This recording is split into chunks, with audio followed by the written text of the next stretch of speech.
G-By ನ್ಯೂಸ್ಗೆ ಸ್ವಾಗತ.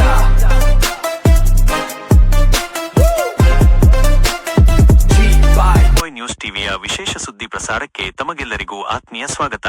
ರಾಯಚೂರು ಜಿಲ್ಲೆಯಲ್ಲಿ ದಲಿತರ ಮೇಲಿನ ಸರಣಿ ದೌರ್ಜನ್ಯ, ಅತ್ಯಾಚಾರ ಹಾಗೂ ಕೊಲೆ ಪ್ರಕರಣಗಳು ವ್ಯಾಪಕ ಆಕ್ರೋಶಕ್ಕೆ ಕಾರಣವಾಗಿವೆ.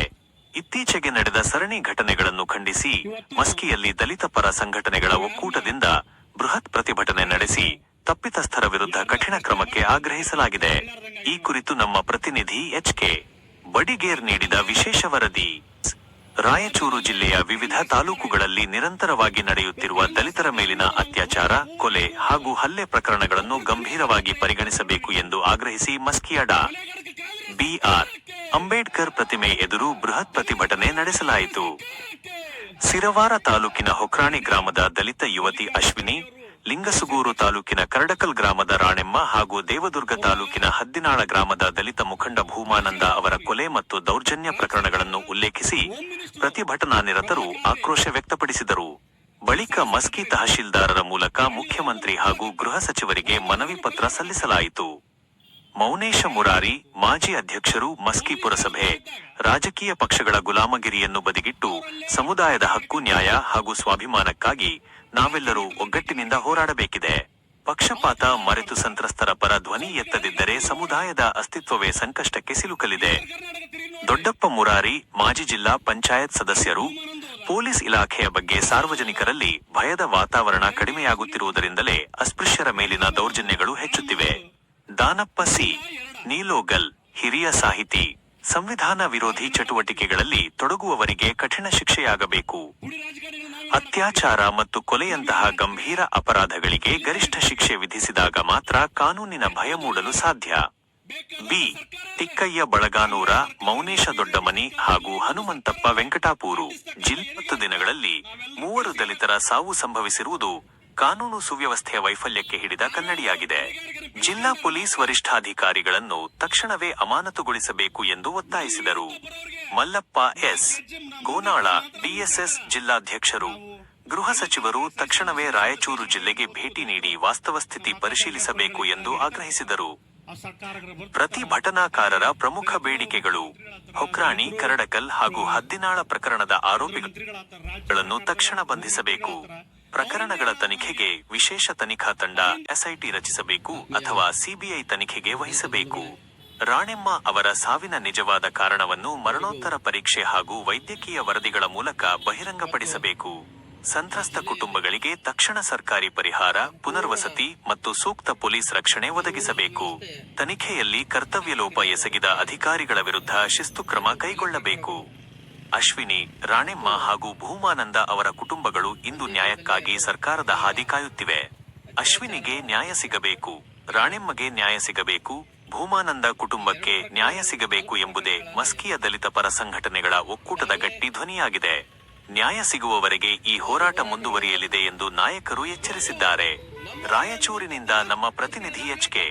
ಬಡಿಗೇರ್ ಅವರ ವರದಿ ಇದಾಗಿತ್ತು. ನಿರಂತರ ಸುದ್ದಿ ಮತ್ತು ತಾಜಾ ಅಪ್ಡೇಟ್ಗಳಿಗಾಗಿ ನೋಡ್ತಾ ಇರಿ G-By ನ್ಯೂಸ್ ಟಿವಿ. ನಮ್ಮ ಚಾನೆಲ್ ಅನ್ನು ಲೈಕ್ ಮಾಡಿ, ಶೇರ್ ಮಾಡಿ ಮತ್ತು ಸಬ್ಸ್ಕ್ರೈಬ್ ಮಾಡಲು ಮರೆಯಬೇಡಿ. ಧನ್ಯವಾದಗಳು. ನಮಸ್ಕಾರ. ದಲಿತ ಬಂಧುಗಳೇ, ಇವತ್ತು ನಾವು ಯಾರನ್ನ ಕೇಳಬೇಕು, ಯಾರನ್ನ ಪ್ರಶ್ನೆ ಮಾಡ್ಬೇಕಂತ ಕದ್ದೆ ಇವತ್ತು ತಿಳಿಯಾರ್ದಂಗಾಗಿದೆ. ಇವತ್ತು ಯಾಕಂತಂದ್ರೆ ರಾಜ್ಯದಲ್ಲಿ ಕಾಂಗ್ರೆಸ್ ಸರ್ಕಾರ ಇದೆ. ಇವತ್ತು ಕಾಂಗ್ರೆಸ್ ಸರ್ಕಾರ ವಿರುದ್ಧ ನಾವು ಘೋಷಣೆ ಕೂಗಬಾರ್ದ? ಒಬ್ಬರು ದನಿ ಅದು ಎತ್ತದ್ ನೋಡುವಿಲ್ಲ ನಾವು. ಕೊಲೆಗಾರಕ್ಕೆ ಕಾಂಗ್ರೆಸ್ ಸರ್ಕಾರಕ್ಕೆ, ದಲಿತರ ಕೊಲೆಗಾರಕ್ಕೆ ಕಾಂಗ್ರೆಸ್ ಸರ್ಕಾರಕ್ಕೆ. ಮಾನ್ಯ ಮಲ್ಲಿಕಾರ್ಜುನ್ ಖರ್ಗೆ ಅವರು ಎಎಸ್ ಅಧ್ಯಕ್ಷರು, ಅವ್ರ ಮಗ ನಾಚಿಕೆ ಆಗ್ಬೇಕು ನಮಗೆ.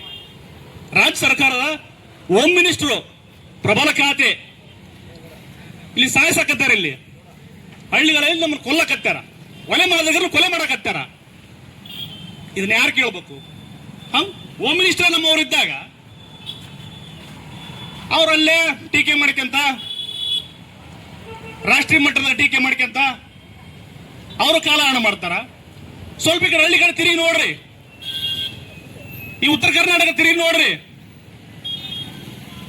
ಭೂಮಾನಂದ್ ಹೋದ, ಪ್ರಸಾದ್ ಹೋದ, ನಮ್ಮ ತಂಗಿ ಅಶ್ವಿನಿ ಓದ್ಲು, ರೇಣುಕಮ್ಮ ಓದ್ಲು, ರಣಮ್ಮ ಓದ್ಲು. ಒಂದ ಎರಡ ನಾವೇನ್ ಮಾಡಕತ್ತೀವಿ? ಪುಡಿ ರಾಜಕಾರಣಿಗಳು ನಾವೇನ್ ಮಾಡಕತ್ತೀವಿ? ಗುಲಾಮಗಿರಿ ಮಾಡಕತ್ತೀವ? ಎಲ್ಲಿತ್ತಾನೆ ಗುಲಾಮಗಿರಿ? ಎತ್ರ ಧ್ವನಿನ ಬೇಕಾದಂತ ಸರ್ಕಾರ ಇರಲಿ, ಕಾಂಗ್ರೆಸ್ ಸರ್ಕಾರ ಇರಲಿ, ಬಿಜೆಪಿ ಸರ್ಕಾರ ಇರಲಿ, ಇನ್ನೊಂದು ಸರ್ಕಾರ ಇರಲಿ, ಖಂಡಿಸ್ತಕ್ಕಂಥ ಎದೆಗಾರಿಕೆ ನಾವೆಲ್ಲರೂ ಬೆಳೆಸ್ಕೋಬೇಕು. ನಾವೆಲ್ಲರೂ ಎದೆಗಾರಿಕೆ ಬೆಳೆಸ್ಕೊಂಡಾಗ ಮಾತ್ರ ನಮ್ಮ ವಿರುದ್ಧ ಬರೋರಿಗೆ 4 ಹೆಜ್ಜೆ ಮುಂದಿಟ್ಟ ಮಾತ್ರ ಹಿಂದೆ ಸರಿತಾರ. ನಾವು ಎಲ್ಲಿ ತನಕ ಸಹಿಸ್ಕೊಂಡು ಏನು ಓದ್ತೀವಿ? ದಲಿತರು ನಮ್ಮ ಅಕ್ಕ ತಂಗಿಯರ ಕೊಲೆಗಳು ಹಿಂಗ ನಡೀತಾನೆ ಹೋಗ್ತಾವ. ಆ ಸರ್ಕಾರಗಳು ಬರ್ತಿರ್ತಾರ, ಅಲ್ಲಿ ದಲಿತರು ಮುಖ್ಯಮಂತ್ರಿಗಳಾಗ್ತಾರ, ದಲಿತರು ಕೇಂದ್ರ ಮಂತ್ರಿಗಳಾಗ್ತಾರ, ರಾಜ್ಯ ಸರ್ಕಾರದಾಗ ಹೋಮ್ ಮಂತ್ರಿಗಳಾಗ್ತಾರ. ಅವರಿಂದ ಏನಾದ್ರು ನಮಗೆ ಅವರಿಂದ ಆತ್ಮೀಯ ನಮ್ಮ ದಲಿತ ಬಂಧುಗಳೇ, ಇದುವರೆಗೂ ಇವತ್ತು ಈ ಜಿಲ್ಲೆಯಲ್ಲಿ ಸಂಪೂರ್ಣ ಕಾನೂನು ಸುವ್ಯವಸ್ಥೆ ಹದಗೆಟ್ಟಿದೆ ಅನ್ನೋದಕ್ಕೆ 2 ಕೊಲೆ ಪ್ರಕರಣಗಳು ಮತ್ತು ಒಂದೇ ದಿನದಲ್ಲೇ 2 ಮಹಿಳೆಯರ ಅತ್ಯಾಚಾರ ಮಾಡೋದ್ರ ಜೊತೆಗೆ ಮತ್ತೆ ಕೊಲೆ ಮಾಡತಕ್ಕಂಥದ್ದು. ಈ 2 ಪ್ರಕರಣಗಳನ್ನು 4 ಪ್ರಕರಣಗಳಲ್ಲಿ ಈಗಾಗಲೇ ಸುಮಾರು ಹೋರಾಟಗಳು ಆದವು. ಇವತ್ತು ನಮ್ಮವರೇ ಅನ್ನುವಂಥದ್ದನ್ನ ಒಂದು ಕಡೆ ನಾವು ಹೇಳ್ಕೊಳ್ತೀವಿ, ಆದ್ರೆ ಇವತ್ತು ಈ 4 ಜನರ ಮೇಲೆ ನಡೆದಿರ್ತಕ್ಕಂಥ ಗಂಭೀರ ಪ್ರಕರಣಗಳಿಗೆ ಸಂಬಂಧಪಟ್ಟಂತೆ ಕಾನೂನು ಕ್ರಮ ಯಾಕೆ ಆಗ್ತಿಲ್ಲ ಇಲ್ಲಿವರೆಗೂ? ಕನಿಷ್ಠ ಈ ರಾಯಚೂರು ಜಿಲ್ಲೆಯಲ್ಲಿ, ವಿಶೇಷವಾಗಿ ರಾಯಚೂರು ಜಿಲ್ಲೆಯನ್ನ ಗೃಹ ಮಂತ್ರಿಗಳು ಒಂದಿಗೆ ಸಲ ಈ ರಾಯಚೂರು ಜಿಲ್ಲೆಯ ಬಗ್ಗೆ ಗಮನ ಹರಿಸಲಿ. ಇಲ್ಲದೆ ಹೋದ್ರೆ ಮುಂದಿನ ದಿನಮಾನಗಳಲ್ಲಿ ತಮ್ಮ ವಿರುದ್ಧನೇ ಅನಿವಾರ್ಯವಾಗಿ ಮತ್ತು ತೀವ್ರ ಸ್ವರೂಪದ ಹೋರಾಟವನ್ನ ಹಮ್ಮಿಕೊಳ್ಬೇಕಾಗ್ತದೆ ಅಂತೇಳಿ ಈ ವೇದಿಕೆ ಮೂಲಕ ಎಚ್ಚರಿಕೆ ಕೊಡೋದ್ರ ಮುಖಾಂತರ ಮಾತಾಡೋ ಅವಕಾಶ ಕೊಟ್ಟಿರ್ತಕ್ಕಂಥ ಮುಂದೆ ಏನ್ ಮಾಡ್ಬೇಕು ಅವರಿಗಂತೂ ಕೂಡ ಇವತ್ತು ರಾಜ್ಯ ಸರ್ಕಾರ ಆಗಿರ್ಬೋದು, ಕೇಂದ್ರ ಸರ್ಕಾರ ಆಗಿರ್ಬೋದು, ಇವತ್ತು ರೈತರ, ಇವತ್ತು ಪ್ರತಿಯೊಬ್ಬ ದಲಿತರ ಮಹಿಳೆಯರಿಗೂ ಕೂಡ ಇವತ್ತು ಸೂಕ್ತ ಭದ್ರತೆ ಇರಲಾರ್ತಕ್ಕಂಥ ಸರ್ಕಾರ ಯಾರಿದ್ರೆ ಇವತ್ತು ಕೇಂದ್ರ ಸರ್ಕಾರ ಇವತ್ತು ವಿಫಲವಾಗಿದೆ. ಇವತ್ತು ಕರ್ನಾಟಕದಲ್ಲಿರ್ತಕ್ಕಂಥ ಕಾಂಗ್ರೆಸ್ ಸರ್ಕಾರ ಕೂಡ ವಿಫಲವಾಗಿದೆ ಅಂತ ಇವತ್ತು ನಾವು ಖಂಡಿಸ್ತಾ ಇದ್ದೀವಿ. ಇವತ್ತು ಯಾಕಂತ ಕೇಳಿದ್ರೆ ಇವತ್ತು ಉದ್ದೇಶಪೂರ್ವಕವಾಗಿ ಇವತ್ತು ದಲಿತರನ್ನೇ ಕೊಲೆ ಮಾಡ್ತಾರಂದ್ರೆ ಇವತ್ತು ಇದರ ಅರ್ಥ ಏನು? ಇವತ್ತು ಇದಿರ್ತಕ್ಕಂಥ ಡಿಜಿಪಿ ಅವರು ಕೂಡ ಇವತ್ತು ಇದರಲ್ಲಿ ನಿಷ್ಕಾಳಜಿಯಾಗಿದೆ, ಇದರಲ್ಲಿ ವಿಫಲವಾಗಿರುತ್ತೆ ಅಂತ ಇವತ್ತು ಖಂಡಿಸ್ತಾ ಇದ್ದೀವಿ ಇವತ್ತು ನಮ್ಮ ದಲಿತ ಪರ ಸಂಘಟನೆಗಳಿಂದ. ಅದೇ ರೀತಿಯಾಗಿ ಇವತ್ತು SP ಅವರು ಕೂಡ ಇವತ್ತು ಕಣ್ಣು ಮುಚ್ಕೊಂಡು ಕುಂತಂಗೆ ಕಾಣ್ತದೆ. ಇವತ್ತು ಏನಿವತ್ತು ಬರಲಾಂಡ್ ಕ್ಲಸ್ಟ್ ಅಲ್ಲೊಂದಿಬ್ಬರನ್ನ ಅರೆಸ್ಟ್ ಮಾಡಿದ್ವಿ, ಇಲ್ಲೊಂದಿಬ್ಬರನ್ನ ಅರೆಸ್ಟ್ ಮಾಡಿದ್ವಿ. ಯಾಕೆ ಮಾಡ್ತೀವಿ ಅರೆಸ್ಟ್? ನಿಮ್ ಕೈಯಲ್ಲಿ ದುನೇ ಮಾಡ್ತಕ್ಕಂಥ ಅಧಿಕಾರ ಇದೆ. ಇವತ್ತು ರಾಜಕಾರಣಿಗಳು 5 ವರ್ಷದ ಗುಲಾಮಗಿರಿ ಮಾಡಕ್ ಹೋಗ್ಬಾರ್ರಿ. ಇವತ್ತು ಮನಸ್ಸು ಮಾಡಿ ಇವತ್ತು ಎನ್ಕೌಂಟರ್ ಮಾಡಿ ಬಿಸಾಗ್ರಿ. ಇವತ್ತು ಇನ್ನೊಬ್ಬನಿಗೆ ಮಾಡ್ಬೇಕಾರ ಭಯ ಬರ್ತಕ್ಕಂಥ ಕೆಲಸ ಆಗಲಿ. ಇವತ್ತು ತಮ್ಮಿಂದ ಒಂದು ಅಧಿಕಾರದಲ್ಲಿ ಒಂದು ಒಳ್ಳೆ ಒಂದು ದಿಟ್ಟ ನಿರ್ಧಾರವನ್ನು ಇಟ್ಟಾಗ ಮಾತ್ರ ಇವತ್ತು ನಮ್ಮ ಇಂತ ಮಾಡ್ತಕ್ಕಂಥ ದುಷ್ಕರ್ಮಿಗಳಿಗೆ ಇವತ್ತು ಭಯ ಹುಡ್ತಕ್ಕಂಥ ಕೆಲಸ ಇವತ್ತು